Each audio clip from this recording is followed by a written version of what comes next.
सगळे संस्थेचे विद्यार्थी आहेत. इकडे आमचे केडर वेलीकरी महाराज आहेत. सुंदर चौकदार भद्रगड सम्राट भद्रगड अलंकार महाराष्ट्रातील सुप्रसिद्ध भद्रगड विशारद अगदी गोड स्वभाव गोड आवाज यांचा आहे, गोड हात त्यांचा आहे. अशा असणारे आमचे गणेश महाराज आमटे त्यांची देखील आभार व्यक्त करतो. या कार्यक्रमासाठी ज्यांच्यामुळे मला तुमचं दर्शन झालं आणि अगदी या परिसरामध्ये या गल्लीमध्ये माझं पहिलं कीर्तन आहे का. माझी पहिली इथे जाती आता कळत तुम्ही माझी पहिली इथे जाती आहे. कुणाचा स्वभाव मला माहित नाही, सासू स्वभाव माहित नाही, सासऱ्याचा नाही, नंदाचा नाही, मला कुणाचाही स्वभाव माहित नाही. फक्त तुमच्या चेहऱ्यातून बघून मी कीर्तन करण्याचा प्रयत्न करीन. ज्यांनी मला सर्वांचं दर्शन घालून दिलं अशा असणारे माझ्या नितांत प्रेम करणारे माझ्यावरच नाही सगळ्या महाराष्ट्रातील नामांकित कीर्तनकार, नामांकित गायक, नामांकित वादक, आमच्या गोरक्षनाथ टीकेचे निष्ठावंत वारकरी, निष्ठावंत कार्यकर्ते, माझ्यावर जीवलग प्रेम करणारे, नितांत प्रेम करणारे आमचे अरुणनाना ढाके यांच्या माध्यमातून, नानाच्या माध्यमातून सर्वांचं दर्शन झालं. दुसरे आमचे हरिभक्तपरायण सुधाकरजीराव आंबोरे यांच्याही माध्यमातून सर्वांचं दर्शन झालं. तुका म्हणे माझं भलं त्यांची सेवा तरी माझ्या देवा पावलं नाही. जशी भगवानच्या माध्यमातून मला तुमची सेवा करता येईल तशी मी सेवा करण्याचा प्रयत्न करणार आहे. अगदी सुंदर अशी संस्कृती आहे. सरकार शिटीम आहे महाराज. या शिटीमाल्यासाठी सर्वांनी जोरदार टाळी वाजवा. गोड शिटीम मी माझ्या कीर्तनामध्ये घडवून बोलतो साध्या मशीनवर त्यांना म्हटलं मिक्सर घेऊन या. मला मिक्सर लागत आहे. मिक्सर शेवटी कार्यक्रम करत नाही. त्याला म्हटलं मिक्सर घरच काय की घरी गेला मिक्सर घेऊन आला चटणी काढायचं.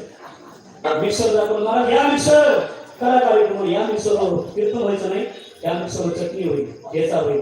असं मिक्सर माझ्याकडे घेऊन आले. पण बघा सुंदर मिक्सर आहे, बघा मोठे मिक्सर आहे, कमाल आहे त्यांची. बारकी बारकी बटणे बघा, ट्रिपल फुटा आहे, गेल फुटा आहे, मिको फुटा आहे, बेस फुटा आहे. त्यांची त्यांना माहिती महाराज, पण आम्हाला नाही मिळालं. आमच्याकडे आहे 9 वाराचं अवजाचं आमच्याकडे आहे बघा. आणि अवजा असं मिक्सर आहे महाराज.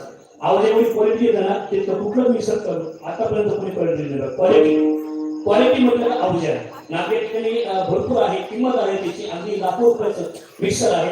पण बघा ते आपल्याला जुळलं पाहिजे, सटिंग आपल्याला जुळली पाहिजे. आमच्या ठिकाणी सटिंग अगदी गोड जुळवली महाराज, गोड सटिंग लावली आमचे भैयासाहेब, पुनश्चंदा भैयासाहेबासाठी सर्वांनी जोरदार बोलूया. तुम्ही म्हणता सर्वांचे नाव घेतले, आमचं नाव घेतलं नाही. आम्ही काय बांधतो का तुझा? सर्वांचे नाव घेतले, आमचे नाव घेतले नाही का? महिला मिळून मी सर्वांचे नाव घेतो. सर्वांच्या परिचित नाही आहे, परिचित नाही आहे. सर्वांचं ओळखीचं आहे. तुम्ही फेटा बांधल्यावर फेटा काढा का? सर्वजण नाव ओळखतात. मी इथल्या तुमच्या गावात असतील म्हटलाच, पण फेटा बांधल्यावर तुम्हाला उठू येत नाही. गाडी वाढली, फेटा झाला, त्यामुळे बाबा उठू येत नाही. पहिला बाबा साधा होता, पहिला बाबा काटकोड होता, बाबाचा झाड झाला, दाढी गोळी गाडी सगळं झालं, त्यामुळे उठू येत नाही महाराज. तुम्ही म्हणता महाराज आमचं नाव घेतलं नाही, आम्ही काय बांध तोडला का? सर्वांचे नाव घेतो ऐका एका उखाण्याच्या माध्यमातून. ठोका उखाणा मॅडम, उखाणा घेऊ का? उखाणा महादेवाच्या पिंडीवर बेल वाहतो वाकून, महादेवाच्या पिंडीवर बेल वाहतो वाकून तुम्हाला सर्वांचंच नाव घेतो. ज्ञानोबा तुकोबा यांचा मान राखतो.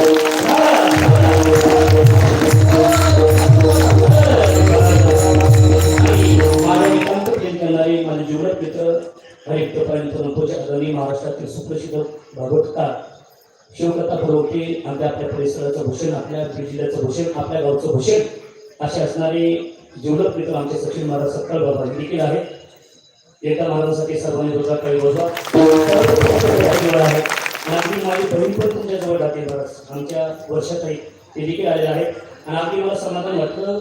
मी आता नाना 10-15 म्हणजे 1 महिना होता आलं. 1 महिन्याच्या अगोदर मी अयोध्या प्रयाग काशी ट्रिप काढली होती. त्या ट्रिपमध्ये आमच्या आचार्य मामा सुंदर ठिकाणी सहकार्य केलं, स्वयंपाक केला महाराज, नागी सेवा केली. आज माझं कीर्तन आहे त्यांना माहीत झालं, नाव विसरून गेलो मी. पप्पू देवा आम्ही सुंदर स्वयंपाक केला बघा. 150 माणसं जेवढं घातली केल्या, 150 माणसं. आम्ही दर्शन येऊ सर स्वयंपाक करतात. त्यांच्या मंडळी आहेत बघा, त्यांच्या मंडळी आमचे पप्पू देवा सगळ्या ठिकाणी आचार्य, सगळ्या ठिकाणी भक्तिमती माता सर्वांनी सुंदर ठिकाणी स्वयंपाक केला.